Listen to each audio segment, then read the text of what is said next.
Buenos días. Bueno, efectivamente, por otra parte es un placer grandísimo siempre volver a la Alhambra, porque la Alhambra, aunque forme parte del imaginario de todos los españoles, y no solo de los españoles, sino efectivamente del patrimonio mundial. Hay una frase en una película canadiense llamada Leoló, de un niño canadiense que forma parte de una familia espantosa. Ustedes quizás han visto la película, es francamente buena. Donde el niño, para huir de aquello, se inventa un nombre, para empezar, él es francoparlante, se inventa ese nombre de fantasía, Leoló, porque él quiere ser italiano. Él ha visto una postal del anfiteatro de Taormina y decide que él es italiano, porque razona, Italia es demasiado bella para pertenecer solo a los italianos.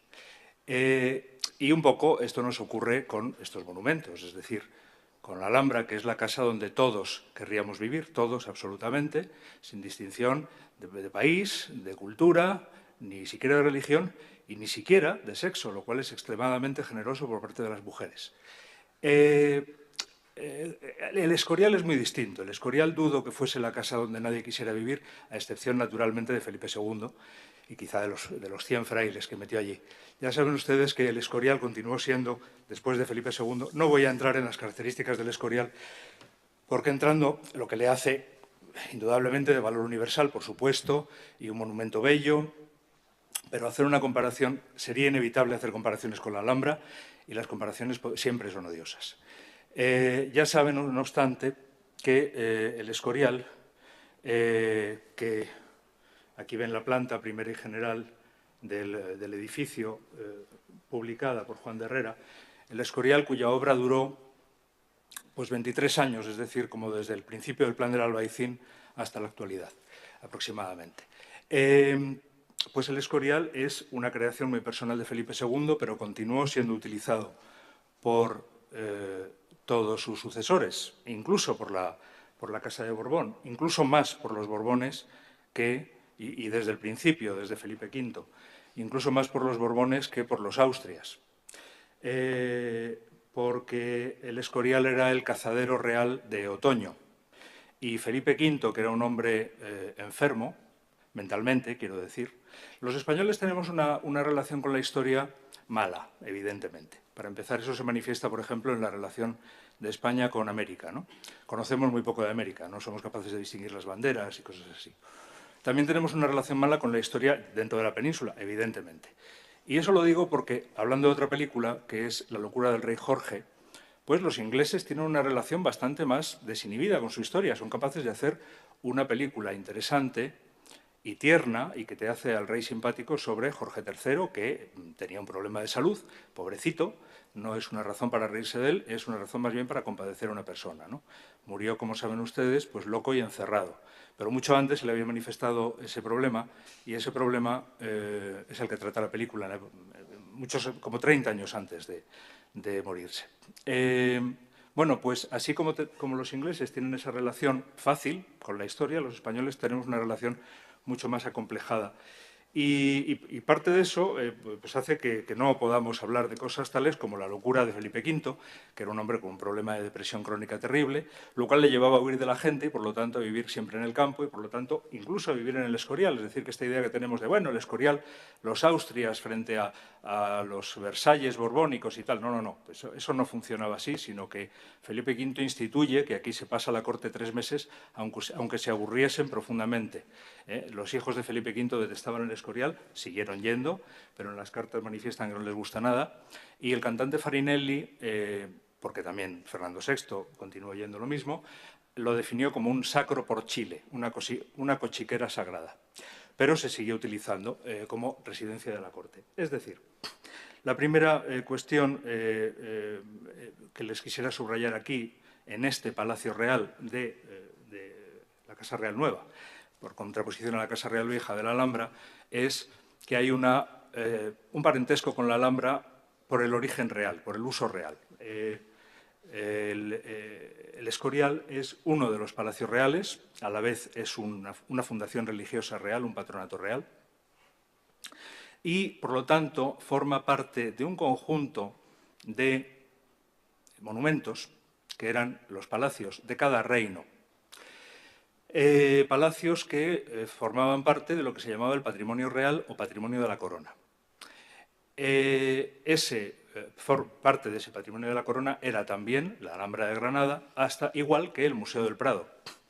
Hasta que en 1870, hasta que en el sexenio revolucionario entiende, entre otras cosas, que ciertas instituciones culturales eminentemente o ciertos monumentos no deben de estar mezclados con la gestión de la Casa Real. Esto tiene todo el sentido del mundo en el contexto del siglo XIX. Y, por lo tanto, separa la Alhambra y el Generalife de Casa Real, como separa el Museo del Prado. El Escorial continúa, sin embargo, formando parte de ese conjunto de residencias reales que les tengo que resumir muy brevemente, porque no tienen ustedes obligación de conocerlas, sobre todo en los aspectos legales. El nombre da lugar a error. Es decir, hablar de patrimonio nacional inmediatamente se confunde con patrimonio histórico nacional o con el patrimonio del Estado. No es eso. El patrimonio nacional, tal como se denomina actualmente y que está regido por una ley de 1982, es el antiguo patrimonio real. ¿Qué ha ocurrido? Pues ha ocurrido que en época franquista, aunque España se define un poco tardíamente como un reino, pues se le llama patrimonio nacional, no se le quiere llamar patrimonio real. Y como la transición en España se ha hecho como se ha hecho, ha conservado el nombre franquista. De manera que cuando incluso instituciones como la Academia de España en Roma, fundación de la Primera República, se llama orgullosamente real, y todo se llama real en este país, curiosamente el patrimonio nacional es el patrimonio nacional, no el patrimonio de la corona. Bueno, es una paradoja más. Pero es el antiguo patrimonio real. De hecho, la ley de 1982 no es más que la heredera de una serie de leyes, primero las medievales, consuetudinarias, y luego una isabelina muy buena, por cierto, de 1865, otra del sexenio revolucionario de 1869, que es la que da lugar a la segregación de la Alhambra y de muchas otras cosas, y del Museo del Prado, a otra alfonsina y a otra finalmente franquista y luego a la actual. Es decir, deben ustedes situar el Escorial como uno de esos monumentos que forman parte del antiguo patrimonio de la corona. Patrimonio de la corona que incorpora el de todos los reinos, todos. Por ejemplo, en el Reino de Mallorca, en el antiguo Reino de Mallorca, el Palacio de la Almudaina, que era el Palacio Real en la ciudad, continúa integrado en patrimonio nacional, mientras que el Palacio, en la villa en el campo, digamos, Belver, fue segregado en la Segunda República. Es decir, se han producido segregaciones a lo largo de la historia, de los siglos medios y de la Edad Moderna. Por ejemplo, los reyes católicos ceden a la Inquisición el Palacio de la Aljafería en Granada. Es decir, hay una serie de segregaciones de los palacios reales históricos. Algunos pasan a otras, digamos, administraciones, perdiendo la vinculación incluso legal con el patrimonio de la corona, o no, sencillamente cambian de uso. Otros, y forman un núcleo duro, son los que todavía hoy constituyen el patrimonio de la corona o patrimonio nacional.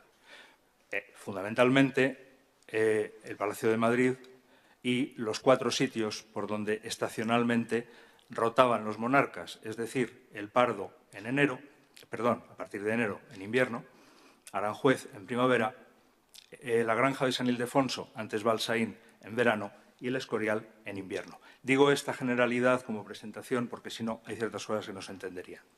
Otra segunda cosa que hay que explicar sobre el patrimonio nacional es que no solo, y esto es esencial, claro, para el Escorial, no solo está integrado por los palacios, sino que integra otra cosa importantísima, que son los derechos de patronato. Perdón.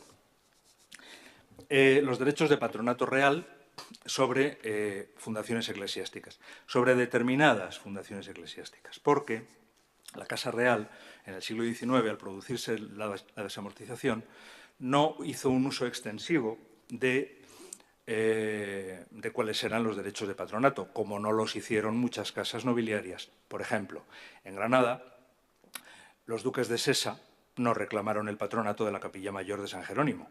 que sin embargo les correspondía. Como muchas otras casas, no hicieron uso de ese tipo de asuntos por considerarlos confusos o molestos o tal.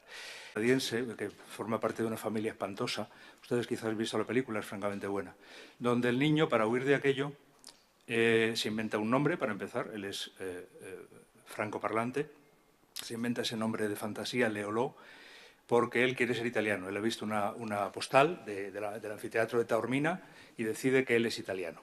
Porque, por supuesto, y un monumento bello, pero hacer una comparación, sería inevitable hacer comparaciones con la Alhambra y las comparaciones siempre son odiosas. Ya saben, no obstante, que el Escorial, que aquí ven la planta primera y general del edificio, razona: Italia es demasiado bella para pertenecer solo a los italianos. Y un poco esto nos ocurre con estos monumentos, es decir, con la Alhambra, que es la casa donde todos querríamos vivir, todos absolutamente, sin distinción de país, de cultura, ni siquiera de religión y ni siquiera de sexo, lo cual es extremadamente generoso por parte de las mujeres. El Escorial es muy distinto. El Escorial dudo que fuese la casa donde nadie quisiera vivir, a excepción, naturalmente, de Felipe II y quizá de los 100 frailes que metió allí. Ya saben ustedes que el Escorial continuó siendo, después de Felipe II, no voy a entrar en las características del Escorial, porque entrando, lo que le hace, indudablemente, de valor universal. Buenos días. Bueno, efectivamente, por otra parte, es un placer grandísimo siempre volver a la Alhambra, porque la Alhambra, aunque forme parte del imaginario de todos los españoles, y no solo de los españoles, sino efectivamente del patrimonio mundial. Hay una frase en una película canadiense llamada Leoló, de un niño canadiense